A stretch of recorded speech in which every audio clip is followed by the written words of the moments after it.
Vamos lá, gente. Mais um exercício aqui bem bacana. A Universidade Estadual do Ceará.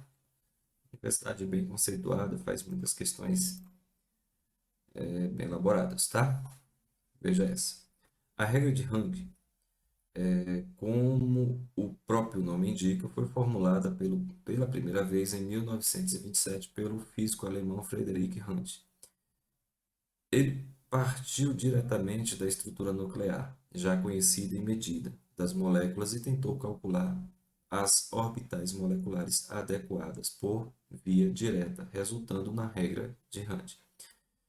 Essa regra afirma que a energia de um orbital incompleto é menor quando nela existe o maior número possível de elétrons com spins paralelos, considerando a distribuição eletrônica do átomo de enxofre em seu estado fundamental, Z16, assinale a alternativa que apresenta a aplicação correta dessa regra. Gente, bom, o conceito, o texto enunciado não está muito claro, mas a regra de Hund é o seguinte: se você vai fazer a distribuição eletrônica, vamos pegar aqui, por exemplo, o subnível D, que a gente sabe que possui três elétrons. E aí a gente representa três orbitais, né, professor?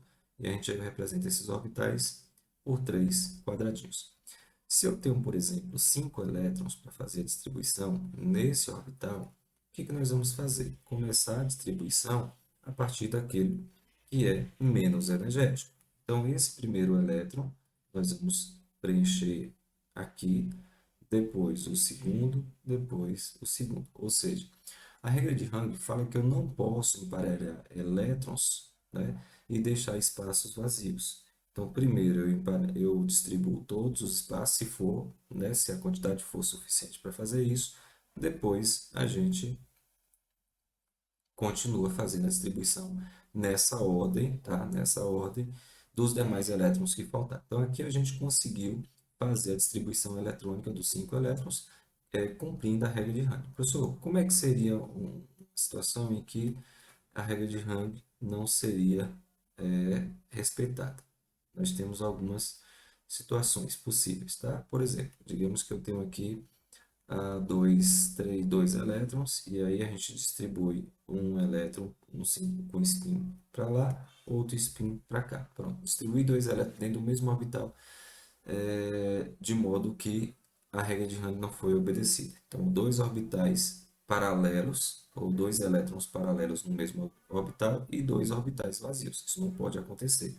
Uma outra situação seria colocar um elétron, né, no sentido e o outro no sentido contrário. Também não posso fazer isso. Saltar um dos orbitais. Pessoal, os orbitais eles possuem níveis crescentes de energia. Então, sempre que a gente for fazer a distribuição com base no diagrama do Pauli, cuidado para não confundir. Né? Tem a regra de Pauli e tem o diagrama de Pauli.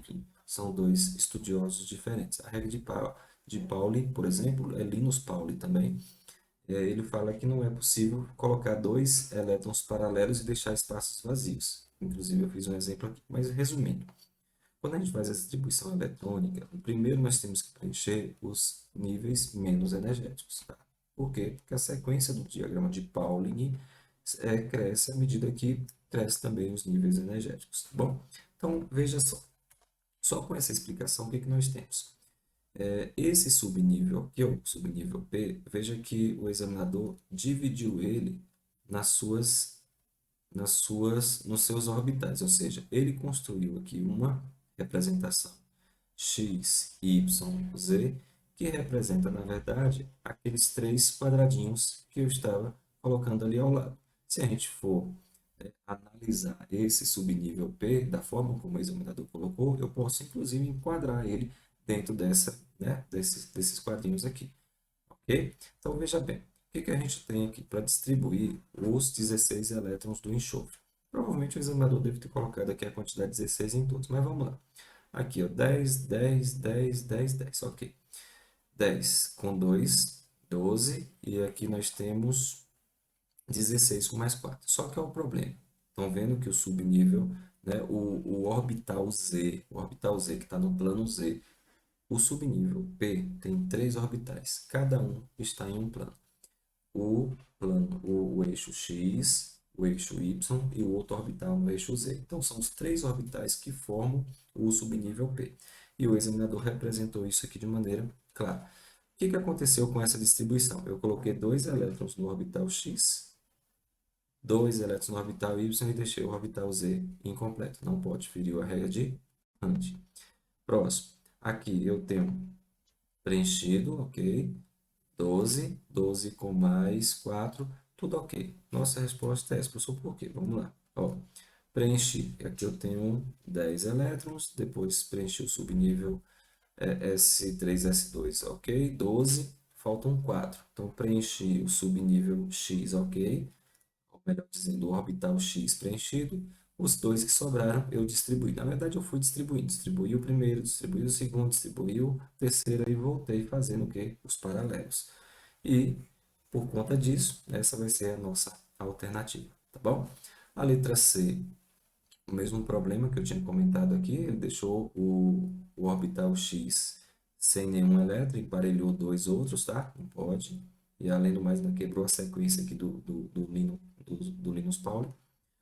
A letra D, ele também quebrou aqui a sequência, veja que ele deveria ter colocado esse elétron aqui. Primeiro preenche esse orbital, para depois eu passar para o orbital Y. Então, ele não respeitou essa sequência, portanto, a resposta não está ok. Aqui também, e além disso, aqui parece que tem 17 elétrons, né? Porque ele colocou 2 e 2 aqui, aí eu vou ter 12 com 5, 17.